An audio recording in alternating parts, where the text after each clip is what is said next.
Good morning class. Myself Tejpal. Today I will discuss about the nursing administration and management. तो जैसा कि GNM third year के अंदर आज हम जो स्टार्ट करने जा रहे हैं तो वो है नर्सिंग एडमिनिस्ट्रेशन एंड मैनेजमेंट। तो आज मैं आपको क्या करूँगा कि जो हमारा सब्जेक्ट है ना, जो मेरा पर्सनल व्यू है, जो ओपिनियन है, उसके अकॉर्डिंग क्या है कि मैं जब भी किसी कंपटीशन में पढ़ाता हूँ या क्लास के अंदर जब मैं टीच करवा रहा हूँ तो सबसे पहले क्या कहता हूँ मैं कि उसका ओवरव्यू देता हूँ आपको। तो जैसा कि जो हम ये सब्जेक्ट शुरू करने जा रहे हैं तो ये एग्जाम पॉइंट ऑफ व्यू से या कंपटीशन पॉइंट ऑफ व्यू से या जो आपके सब्जेक्ट पॉइंट ऑफ व्यू से जो ये जो टॉपिक है, ये जो सब्जेक्ट है, ये बहुत ही ज़्यादा इम्पोर्टेंट होता है। तो बेसिकली मैं आपको क्या करूंगा कि आज सबसे पहले इसका ब्रीफ इंट्रोडक्शन दूंगा। इसका जो सिलेबस है उसके बारे में हम डिस्कस करेंगे कि इसका जो सिलेबस है वो क्या है, इसकी डिटेल क्या है, उसके बारे में हम डिस्कस करेंगे। और कौन कौन सी यूनिट्स इसके अंदर आती है उसके बारे में डिस्कस करेंगे। और उसके बाद में हम स्टेप बाय स्टेप क्या करेंगे कि अपनी यूनिट हैं जो उससे हम अपनी यूनिट से अपना सिलेबस जो है वो स्टार्ट करेंगे। तो फर्स्ट जैसे मैं आपको बताऊं कि नर्सिंग एडमिनिस्ट्रेशन एंड मैनेजमेंट, तो इसके अंदर टोटल जो आपका जीएनएम का जो सिलेबस है स्टूडेंट्स, तो उसके अकॉर्डिंग क्या है कि आपके सिलेबस के अंदर 5 यूनिट है। कितनी यूनिट है? 5 यूनिट है। तो यूनिट नंबर जो फर्स्ट है, जैसे मैं आपको बताऊं कि जो यूनिट नंबर फर्स्ट है, उस यूनिट नंबर फर्स्ट में हम क्या पढ़ेंगे? इंट्रोडक्शन जो यूनिट फर्स्ट है उसमें हम पढ़ेंगे इंट्रोडक्शन ऑफ एडमिनिस्ट्रेशन एंड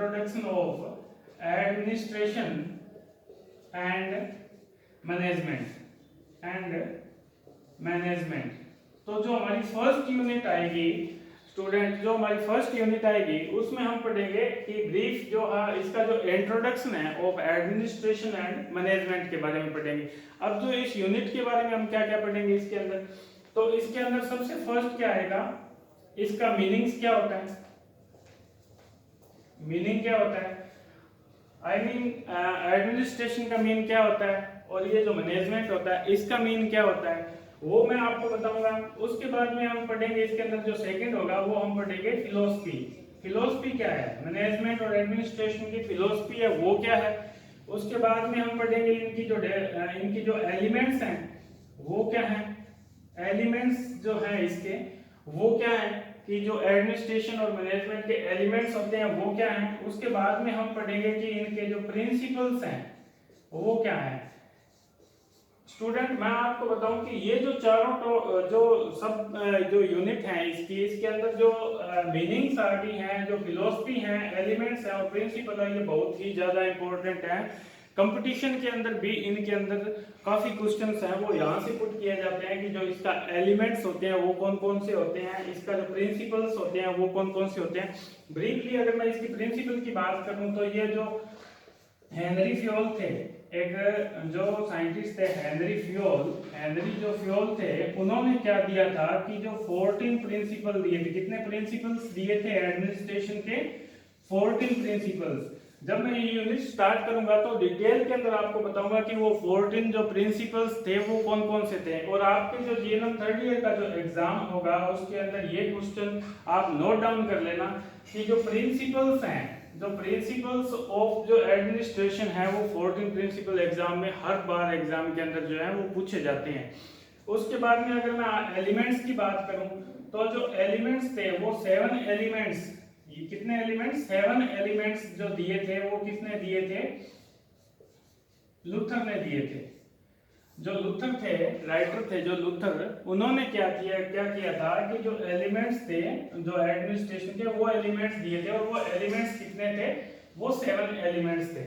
अब वो 7 एलिमेंट्स की अगर मैं बात करूं, अगर थोड़ा मैं आपको ब्रीफ में के अंदर अगर मैं बताऊं आपको कि जो एलिमेंट्स थे वो कौन कौन से थे, वो 7 एलिमेंट्स कौन कौन से थे, तो उनकी एक ट्रिक है, उस ट्रिक से हम उनको क्या है कि लर्न आउट कर सकते हैं।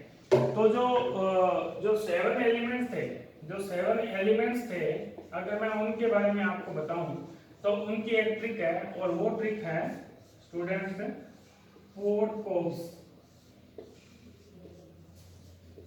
क्या है? पोर्टकोस। अब पोर्टकोस जो है वो क्या है कि इसकी शॉर्ट ट्रिक है। किसकी? एलिमेंट्स की। एलिमेंट्स किसके हैं? एडमिनिस्ट्रेशन एंड मैनेजमेंट के। एडमिनिस्ट्रेशन एंड मैनेजमेंट के 7 एलिमेंट है, जिसकी शॉर्ट ट्रिक यही है। और अगर इसको हम डिटेल में देखें तो P for planning, P for planning, O for organisation, organisation,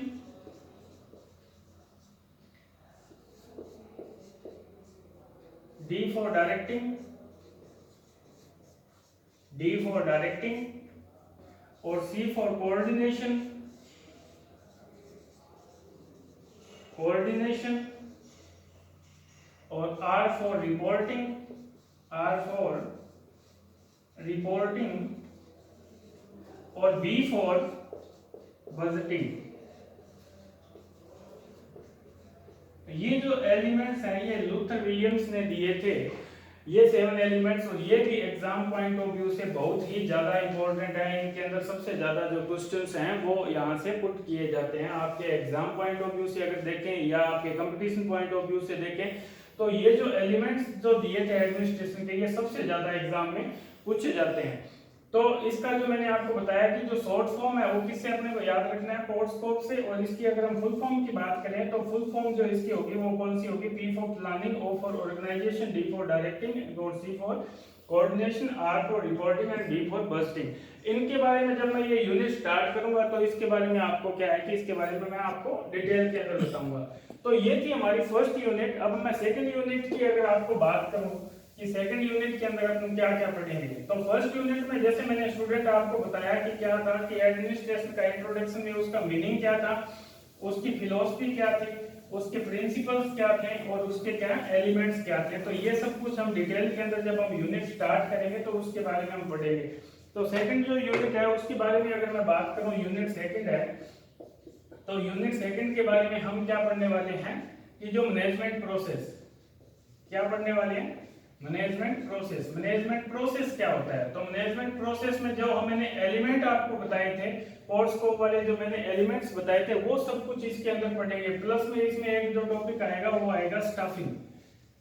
जो हम स्टाफ जो हॉस्पिटल में अगर हम स्टाफ सिलेक्ट करते हैं, रिक्रूटमेंट लेते हैं, उसमें स्टाफिंग की कैसे रिक्रूटमेंट होती है, क्या रिक्रूटमेंट प्रोसेस होता है उसका, और उसके बाद में उसका जॉब डिस्क्रिप्शन क्या होता है। यानी कि जॉब डिस्क्रिप्शन का मीन क्या होता है कि उसको क्या जॉब के लिए हमने उसको यानी कि लिया है उस जॉब के अंदर। जैसे फॉर मैं आपको बताऊं कि नर्सिंग स्टाफ है, एक हॉस्पिटल के अंदर क्या है कि नर्सिंग स्टाफ है, अगर उसको रिक्रूट किया है तो जो नर्सिंग सुपरिटेंडेंट है वो अगर उसको रिक्रूट कर रहा है तो वो क्या करेगा कि उसको जॉब डिस्क्रिप्शन उसकी क्या होगी? Patient care. तो वो यानी कि जो पेशेंट है उसकी जो पोस्टिंग होगी वो आईसीयू में होगी, या उसकी जनरल वार्ड के अंदर होगी, या उसकी जो पोस्टिंग है वो कैजुअलिटी यानी कि इमरजेंसी, कैजुअलिटी यानी इमरजेंसी के अंदर होगी, या पीडियाट्रिक वार्ड में होगी। उसकी कौन से वार्ड के अंदर यानी कि उसकी जो पोस्टिंग की जाएगी उस पोस्टिंग को हम क्या बोलते हैं, उसके अकॉर्डिंग यानी कि जो उसका एक्सपीरियंस है उसके अकॉर्डिंग उस जो स्टाफ है उसकी क्या है रिक्रूटमेंट की जाएगी। तो वो हम इसके बारे में डिटेल में पढ़ेंगे। और ये था हमारा यूनिट नंबर सेकंड, जिसमें हम क्या पढ़ेंगे? Management process. एक तो उसमें एलिमेंट्स आ गए थे, जितने 7 एलिमेंट मैंने बताए थे उनकी डिटेल पढ़ेंगे यूनिट नंबर सेकंड में।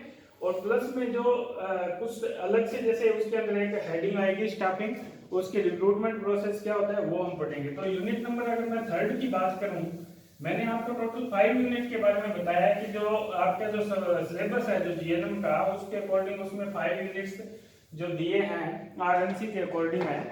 तो यूनिट नंबर थर्ड में अगर हम देखें, यूनिट नंबर थर्ड, तो यूनिट नंबर थर्ड में क्या होगा? Administration, administration of hospital, administration of hospital या डिपार्टमेंट, या हम इसको बोल सकते हैं वार्ड। यानी कि जो हॉस्पिटल होता है उसका एडमिनिस्ट्रेशन कैसे होता है। तो हॉस्पिटल के अगर एडमिनिस्ट्रेशन की अगर मैं बात बताऊं, इसके अंदर क्या होता है कि इसका जो मैनेजमेंट होता है ना वो 3 तरह का होता है। टॉप लेवल, टॉप लेवल का जो मैनेजमेंट होता है, फिर आता है अपना मिडिल लेवल का मैनेजमेंट, मिडिल लेवल का मैनेजमेंट आता है, और फिर आता है अपना first level management. First level management, तो ये जो मैनेजमेंट आता है, तो ये मैनेजमेंट जो टॉप लेवल का जो मैनेजमेंट होगा, तो टॉप लेवल के मैनेजमेंट में जैसे मैं इसको एक एग्जांपल से आपको बताऊं कि ये जो मैनेजमेंट होता है, टॉप लेवल किसको बोलेंगे, मिडिल लेवल किसको बोलेंगे, या फर्स्ट लेवल किसको बोलेंगे।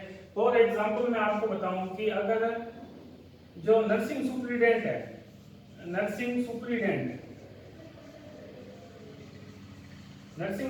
होता है, वो क्या होता है कि टॉप लेवल के अंदर आता है। टॉप लेवल के मैनेजमेंट के अंदर क्या होता है, ये मैं जो आपको बता रहा हूँ ना, ये हॉस्पिटल के अंदर मैं एक नर्सिंग मैनेजमेंट के बारे में आपको बता रहा हूँ कि जो नर्सिंग का जो मैनेजमेंट होता है ना, वो किसके अकॉर्डिंग होता है। अदर मैं मैनेजमेंट की बात करूंगा कि हॉस्पिटल का जो सेटअप होता है, वो जो होता है, वो मैनेजमेंट फर्दर हम डिटेल के अंदर अलग पढ़ेंगे। लेकिन मैं एक शॉर्ट के अंदर अगर आपको बताऊं कि नर्सिंग जो मैनेजमेंट है उसके बारे में बताता हूँ कि नर्सिंग का मैनेजमेंट किस तरह का किस किस लेवल पे होता है। तो टॉप लेवल पे जैसे नर्सिंग सुपरिटेंडेंट आ गया, और जो मिडिल लेवल आता है ना, उस पे आता है अपना क्या, कौन सा, जो असिस्टेंट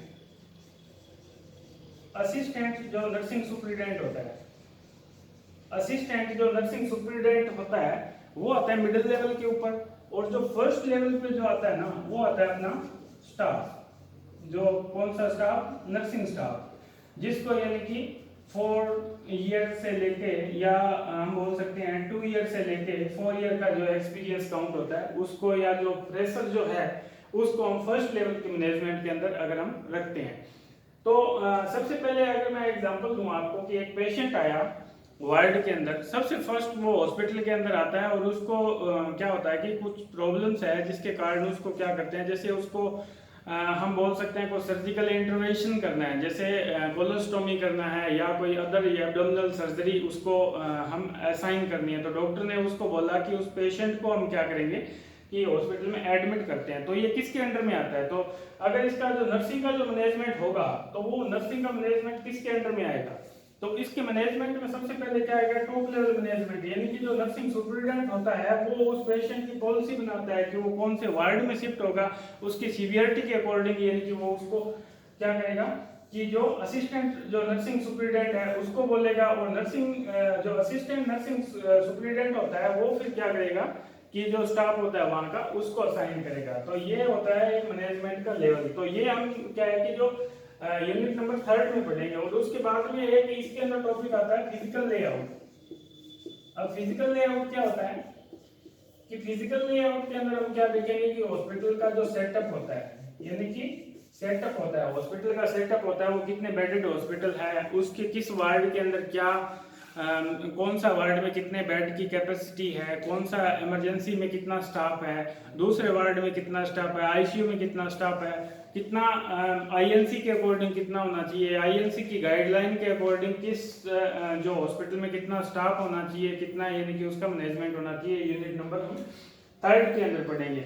अब जो हम पढ़ने जा रहे हैं यूनिट नंबर 4। अब 4 के बारे में अगर मैं आपको बताऊं कि 4 नंबर यूनिट में हम क्या पढ़ेंगे, तो ये तो थी अपनी यूनिट नंबर 3 जिसमें मैंने आपको फर्स्ट यूनिट, सेकंड यूनिट और थर्ड यूनिट के बारे में मैंने आपको बता दिया। अब 2 यूनिट और हैं जो आपके सिलेबस में है, उसके बारे में बता देता हूँ। यूनिट नंबर 4, जो यूनिट नंबर 4 है, इसके बारे में अगर मैं देखूं तो इसमें आता है management of inventory control. Management of inventory control, inventory control. इसके अंदर क्या होता है कि हॉस्पिटल के अंदर जो मटेरियल मैनेजमेंट है, हॉस्पिटल के अंदर क्या होता है कि जो मटेरियल मैनेजमेंट है, मटेरियल मैनेजमेंट समझते हो कि जो इमरजेंसी के अंदर कौन कौन सी मेडिसिन है अपने पास, हॉस्पिटल के अंदर इमरजेंसी में कौन कौन सी जो अपने पास में मेडिसिन है, इसमें हम क्या बोल सकते हैं, मेडिसिन, बेडशीट। कि हॉस्पिटल के अंदर क्या होता है कि कितनी मेडिसिन अपने पास में स्टॉक होना चाहिए, कितने बेडशीट का स्टॉक होना चाहिए, कितने बेड का स्टॉक होना चाहिए, कितने पिलो कवर का स्टॉक होना चाहिए, कितने पिलो का स्टॉक होना चाहिए। तो ये जो सारा आता है ना, ये आता है अपना इन्वेंटरी कंट्रोल के अंदर। और इसका जो मैनेजमेंट करता है ना, वो कौन करता है, नर्सिंग सुपरिटेंडेंट। इसका जो मैनेजमेंट करता है वो नर्सिंग सुपरिटेंडेंट जो होता है वो करता है। टॉप लेवल जो मैनेजमेंट होता है वो इसके लिए चाहिए होता है। जो टॉप लेवल मैनेजमेंट होता है वो इसको सेटअप करता है। इस मैनेजमेंट को। तो यूनिट नंबर 4 में हम पढ़ेंगे इन्वेंटरी कंट्रोल, यानी कि जो हमारी इन्वेंटरी होती है इसमें कौन कौन सा स्टॉक हमारे पास अवेलेबल होना चाहिए। उसके अंदर एक टर्म पढ़ते हैं हम वीईडी, यानी कि एक इन्वेंटरी कंट्रोल में हम एक टर्म पढ़ते हैं वीईडी। तो वी से होता है वाइटल, वाइटल, ई से हम पढ़ते हैं एसेंशियल, ई से हम पढ़ते हैं एसेंशियल, और डी से पढ़ते हैं डिजायरेबल, डिजायरेबल। अगर आपको बात करूं सॉल्ट के अंदर अगर मैं बताऊं तो इसमें क्या होता है कि वीईडी एनालिसिस करते हैं। वीईडी एनालिसिस 3 तरह के एनालिसिस होते हैं इसके अंदर। एक तो होता है अपना एबीसी एनालिसिस, एबीसी एनालिसिस। इसमें आता है टॉप लेवल पे कौन सी चीजें होनी चाहिए, मिडिल लेवल पे कौन सी होनी चाहिए, फर्स्ट लेवल पे कौन सी होनी चाहिए। एक होता है अपना वीईडी एनालिसिस। वीईडी एनालिसिस में क्या होता है वाइटल, यानी कि ये सबसे ज्यादा मस्ट है, ये मेडिसिन तो अपने पास होनी ही चाहिए, इसके बिना अपना हॉस्पिटल में काम नहीं चल सकता। ये तो हमारे स्टॉक में हर टाइम हमारे पास में होनी ही चाहिए। जैसे फॉर एग्जांपल अगर मैं बताऊं हॉस्पिटल सेटअप के अंदर, अगर मैं एग्जांपल में बताऊं कि इंजेक्शन जो है एड्रेनलिन, एड्रेनलिन जो इंजेक्शन है, इंजेक्शन अगर मैं बात करूं एट्रोपिन की, ये जो ऐसे इंजेक्शन होते हैं जो यानी कि क्या होता है कि हॉस्पिटल सेटअप में हर टाइम पे इनकी नीड रहती है, हर टाइम अपने पास इमरजेंसी के अंदर ये होना ही चाहिए हॉस्पिटल के अंदर। तो ये आता है वाइटल के अंदर। एसेंशियल में ये होता है कि अगर अपने 2 या 3 दिन का स्टॉक है अपने पास, या 2 या 3 दिन के बाद में अगर अपने को स्टॉक मिलता है तो उस स्टॉक को हम क्या करते हैं कि 2 या 3 दिन के अगर अंदर अपने को स्टॉक मिलता है तो अपना काम चल सकता है, तो वो आता है एसेंशियल के अंदर। और डिजायरेबल में यानी कि 10 से 15 दिन के अंदर अगर अपना स्टॉक है वो अगर अपना कंप्लीट होता है 10 से 15 दिन में, तो हमें कोई प्रॉब्लम नहीं होती है उसके अंदर। तो ये आता है अपना किसमें इन्वेंटरी कंट्रोल के अंदर। तो लास्ट जो यूनिट हम पढ़ते हैं वो हम पढ़ते हैं मैनेजमेंट में,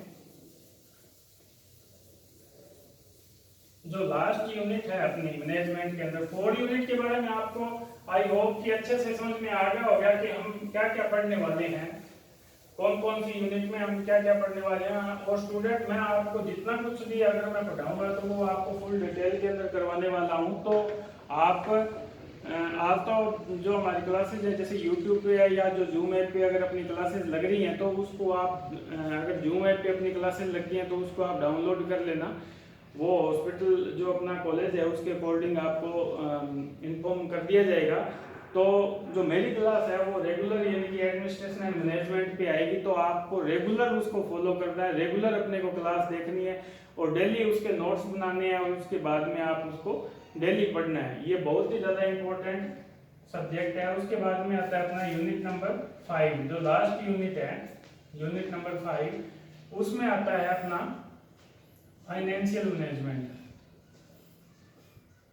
फाइनेंशियल मैनेजमेंट, फाइनेंशियल मैनेजमेंट में क्या होता है कि जो हॉस्पिटल है उसके अंदर क्या होगा कि जो जैसे आपने सुना होगा कि आप अगर हॉस्पिटल के अंदर फॉर एग्जांपल जाते हो तो हॉस्पिटल में बोलते हैं कि भामाशाह कार्ड चल रहा है या नहीं चल रहा है। तो ये जो स्कीम्स आती है ना गवर्नमेंट के थ्रू, जो स्कीम है जो अंडर किसके चलती हैं, गवर्नमेंट, अंडर गवर्नमेंट चलती हैं, गवर्नमेंट के जो सुपरविजन के अंदर जो चलती हैं, जो कि यानी कि प्राइवेट हॉस्पिटल है, प्राइवेट हॉस्पिटल हो या सेमी गवर्नमेंट हॉस्पिटल हो या जो आपका सेमी गवर्नमेंट हॉस्पिटल हो या कोई हॉस्पिटल है जो ट्रस्ट के अंदर चल रहा है, ट्रस्ट के अंदर हो, तो इनके अंदर जो स्कीम गवर्नमेंट के अंदर चलती है वो अपनाता है फाइनेंशियल मैनेजमेंट के अंदर। यानी कि जो पेशेंट है उसको क्या फाइनेंशियल सपोर्ट मिलता है गवर्नमेंट के थ्रू, तो वो जो सपोर्ट मिलता है चाहे वो प्राइवेट हॉस्पिटल हो चाहे सेमी गवर्नमेंट हो या जो ट्रस्ट का हॉस्पिटल हो, उसके अंदर जो सेटअप होता है उसमें जो गवर्नमेंट की जो स्कीम चलती है वो आता है अपना फाइनेंशियल मैनेजमेंट के अंदर। तो इस यूनिट के में हम पढ़ेंगे फाइनेंशियल मैनेजमेंट। तो आई होप कि आपको अच्छे से समझ में आ गया होगा कि हमने क्या क्या यूनिट पढ़ी। जो मैंने 5 यूनिट आपको बताई थी, यूनिट 1, 2, 3 और 4 और 5, तो इसके बारे में आपको आई होप अच्छे से समझ में आ गया होगा। तो आप इसका ब्रीफ इंट्रोडक्शन आज मैंने करवाया, कल से मैं इसको डिटेल के अंदर कराऊंगा। Thank you.